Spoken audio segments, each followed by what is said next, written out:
जय हिंद। सबको मेरा प्रणाम नमस्कार है। साथियों, आज इस भर्ती के बारे में हम लोग बात करने वाले हैं। मात्र एक एग्ज़ाम से आपको महीने के लाखों रुपए मिलने वाले हैं। तो चलिए, कौन सी भर्ती है, उस कौन कौन फॉर्म भर सकते हैं, कितनी सीटें हैं, उसका एग्ज़ाम कब तक होगा, उसकी सिलेबस क्या है, इस सारे मुद्दे पे हम लोग बारीकी से एक एक करके चर्चा करेंगे। तो आप लोग वीडियो को अंत तक देखिए, और अगर चैनल पर नए हैं तो इसे सब्सक्राइब कर लीजिए और अपने दोस्तों तक शेयर कर दीजिए। ठीक है, तो चलिए हम लोग बात करते हैं। देर न करते हुए हम लोग भर्ती पर आगे बढ़ते हैं। देखिए, ये भर्ती आपका जो है उत्तर प्रदेश पुलिस में एसआई के पदों के लिए है। किसके पदों के लिए है मेरे भाई? एसआई के पदों के लिए है। विज्ञापन संख्या इसका है 3/2025 और 12 अगस्त कल ही इसका विज्ञापन आया था। चलिए अब हम लोग आगे देखते हैं कि इसमें सीटों की संख्या कितनी है। तो इसमें सीटों की टोटल संख्या की अगर हम लोग बात करें तो अलग अलग डिपार्टमेंट में है। टोटल सीटों की संख्या 4543 है।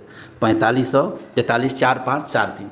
अब हम लोग बात करते हैं कि इसमें पुलिस और महिलाओं दोनों के लिए है। उसकी अगर ग्रेड पे की बात हम लोग करें तो ग्रेड पे की अगर बात करें तो 9300 से 34,800, और सॉरी बेसिक पे है 9300 से 34,800, और ग्रेड पे 4200 ग्रेड पे का ये जॉब है। और इसको हम लोग देखते हैं कि इसमें सीटों की संख्या कितनी है। अच्छी खासी सीटें हैं।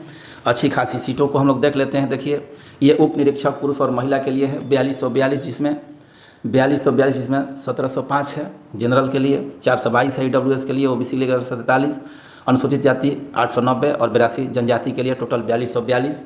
अब इसके हम लोग आगे चलते हैं। प्लाटून कमांडर में केवल पुरुषों के लिए 135 भर्तियाँ ये है। ये केवल कौन भरेंगे मेरे भाई? ये केवल पुरुष भरेंगे 135 भर्तियाँ। और आगे हम लोग चलते हैं, आगे देखते हैं। आगे ये महिलाओं के लिए, अब देखिए प्लाटून कमांडर ये भी पुरुषों के लिए है, 60 भर्ती है। ठीक है, और फिर हम लोग आगे चलते हैं तो देखते हैं ये केवल महिलाओं के लिए 106 भर्ती है। ठीक है, मतलब 4242 दोनों के लिए है, 135 और 60 केवल पुरुषों के लिए है, और 106 केवल महिलाओं के लिए है। ठीक है, मतलब महिला पुरुष दोनों को समान अवसर दिया गया है। देखिए, और जब आवेदन की बात की जाए तो आवेदन भरने की प्रारंभिक तिथि है 12/8, मतलब कल ही से प्रारंभ हो गया है। 11/9 तक चलेगा। आवेदन शुल्क आप 12/8 से जमा कर सकते हैं, 11/9 तक चलेगा। जमा किए गए शुल्क का संयोजन तिथि 12/8 से 13/9 तक चलेगा। ठीक है, अब हम लोग आगे बढ़ते हैं। इसमें आगे हम लोग देखते हैं कि आगे क्या है। आगे हम लोग देखते हैं, अब ये देखिए, आपको जो शुल्क देना है मेरे भाई, शुल्क देना है जनरल ईडब्ल्यूएस ओबीसी को 500 रुपये देना है, चाहे लड़का हो या लड़की हो। अनुसूचित जाति जनजाति के लिए आपको 400 रुपये देना है। ये भारत के लिए आवश्यक शर्त है। ये भारत की राष्ट्रीयता आपको जिस प्रकार मिलती है। ठीक है, अब इसको हम अपने टेलीग्राम चैनल कॉन्सेप्ट क्रांति पे डाल देंगे, उसको आप लोग देख लीजिएगा। ठीक है, अब बात आती है कि इसमें और कुछ है नहीं। चलिए अगले एक्सरसाइज पर हम लोग चलते हैं। अब देखिए, शैक्षणिक अर्हता की अगर बात की जाए, शैक्षणिक अर्हता किसी भी विश्वविद्यालय से आपको क्या करना है, ग्रेजुएशन की डिग्री, केवल सिंपल ग्रेजुएशन हासिल कर लेना है। चाहे वो बीए हो, बीएससी हो, बीकॉम हो या बीसीए हो, मतलब जिसकी भी ग्रेजुएशन की डिग्री समकक्ष मानी जाती है, उसको अगर उसके पास अर्हता है तो वो फॉर्म भर सकता है। ठीक है, अगर अगले बात में हम लोग देखते हैं कि अगर किसी दो कैंडिडेट का अगर अंक समान हो जाए, उस स्थिति में ये तीनों जिसके पास प्रमाण पत्र में से कोई एक है उसको लाभ प्रदान किया जाएगा। ठीक है, उसको प्रेफरेंस दिया जाएगा। आयु की अगर हम लोग बात कर लेते हैं तो आयु की अगर हम लोग बात करते हैं तो देखिए, उनका आयु जो है 1/7/2025 को 21 वर्ष की आयु प्राप्त कर ली हो और 28 वर्ष की आयु प्राप्त न की हो। मतलब 21 साल से कम नहीं चाहिए और 28 से ज़्यादा नहीं चाहिए। 1/7/2025 को, यानी 2/7/1997 से पूर्व इनका जन्म ना हुआ हो और 1/7/2004 के बाद इनका जन्म न हुआ हो। ठीक है, अब हम लोग बात करते हैं इसी तरह का जो है प्लाटून कमांडर के लिए भी है। 1/7/1997 से पूर्व तथा 1/7/2004 के बाद नहीं होना चाहिए। वहाँ 2/7 दिया हुआ है, यहाँ 1/7 दिया हुआ है। ये देखने वाली बात है। प्लाटून कमांडर में 1/7/1997। ठीक है, परंतु जो ओबीसी हैं उनको जितने साल की छूट मिलेगी। अनुसूचित जनजाति को छूट मिलेगी, जो उनके लिए भर्ती क्राइटेरिया 3 साल और 5 साल की निर्धारित की गई है। ठीक है, सामान्य श्रेणी, अधिकतम आयु सीमा में छूट संबंधी आदेशानुसार सामान्य श्रेणी में महिला अभ्यर्थियों को 3 वर्ष की छूट दी गई है, ठीक है। अनुसूचित जाति की महिला अभ्यर्थियों को 5+3 वर्ष, जनजाति की 5+3 वर्ष, मतलब ओबीसी जो है 31 साल तक फॉर्म भर सकते हैं, जो SC ST है 28, 3, 31, 2, 33 साल तक भर सकते हैं, और जो महिला है वो भी उन लोगों को 3 साल एक्स्ट्रा और इसमें बेनिफिट दिया गया है। जैसे जनरल की महिलाएं हैं तो 3 साल उनके लिए एक्स्ट्रा दी गई है। अनुसूचित जाति जनजाति की महिलाओं को 5+3 वर्ष दिया गया है, जनजाति की महिलाओं को 5+3 वर्ष दिया गया है, ठीक है। अब देखिए, अब यहाँ ये भी एज की क्राइटेरिया है, ठीक है। आगे हम लोग चलते हैं। वैवाहिक स्थिति में अगर किसी की शादी हो गई है, सेवा में किसी पद पर नियुक्ति के लिए ऐसा या ऐसी व्यक्ति पात्र नहीं होगी जिसकी एक से अधिक पति या पत्नी जीवित हो, मतलब एक से अधिक कोई शादी किया हो तो उसके लिए ये नहीं है, ठीक है। शारीरिक स्वस्थता, मतलब उनके पास जो है, उनके पास किसी अभ्यर्थी को सेवा में किसी पद पर तब तक नियुक्त नहीं किया जाएगा जब तक वो मानसिक और शारीरिक दृष्टि से उसका स्वास्थ्य अच्छा ना हो, ठीक है। ये मेडिकल की बात कर रहा है। भर्ती प्रक्रिया की ये बात है। आगे हम लोग चलते हैं। ये प्लाटून लिखित परीक्षा, देखिए ये जरूरी बात है, इसको देख लीजिए। उत्तर प्रदेश विशेष सुरक्षा बल नियमावली 2021 के अनुसार ऐसे अभ्यर्थी जिनके आवेदन सही पाए जाएंगे उनके 400 अंकों की लिखित परीक्षा होने की अपेक्षा की जाएगी। इस लिखित परीक्षा में लिखित विषय में इतने प्रश्न होंगे, ठीक है। कितने प्रश्न होंगे हम लोग देख सकते हैं। सेक्शन 1 जो है सामान्य हिंदी होगा, 40 प्रश्नों की संख्या होगी, 100 अंक का होगा।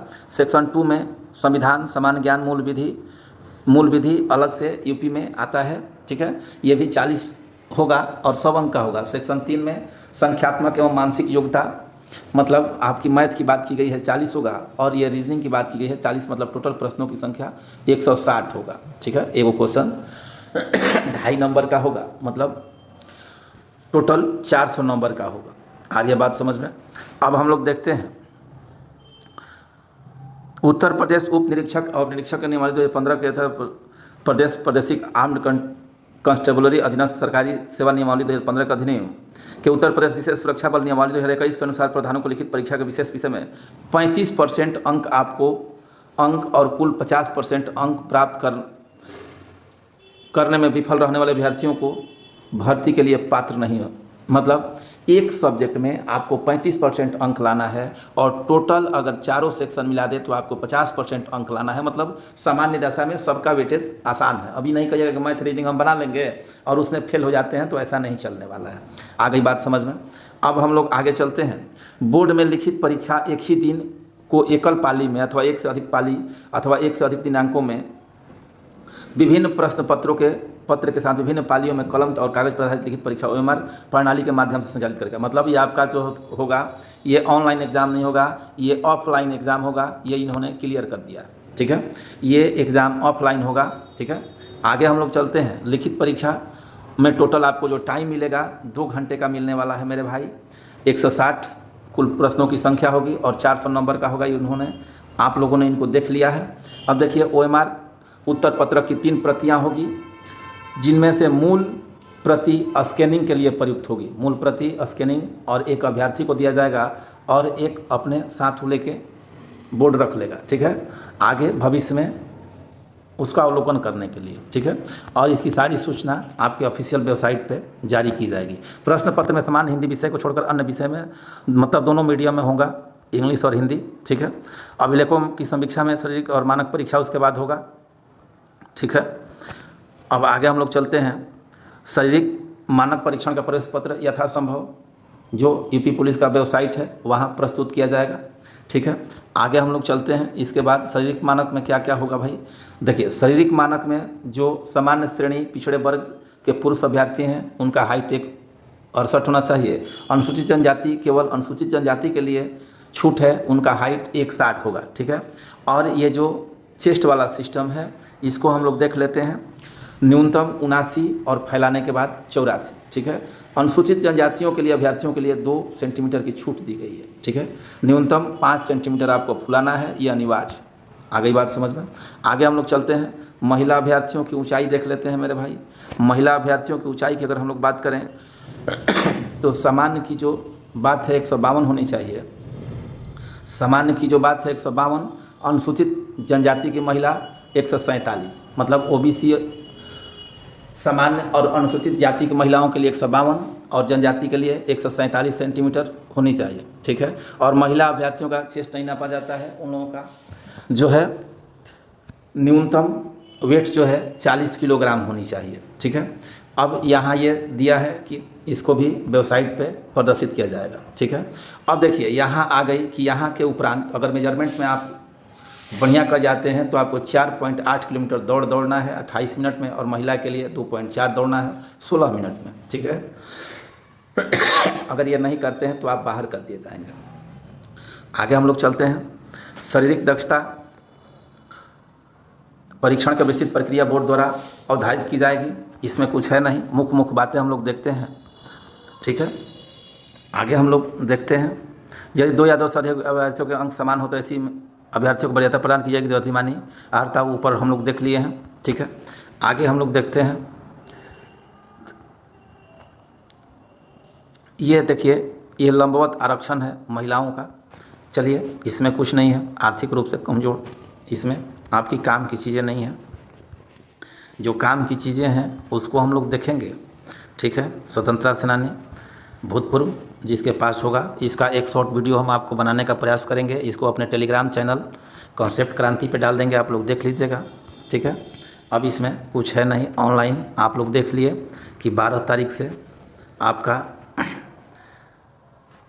12 तारीख से आप लोगों का जो है आवेदन प्रारंभ हो गया है। ऑनलाइन आवेदन शुल्क ये कुछ नहीं है। मेन जो था, देखिए मेन जो था आपके पास क्या था कि एज आपका 28 वर्ष होना चाहिए पुरुष का। 12 तारीख से भरा जा रहा है, 160 प्रश्न आएगी, ठीक है।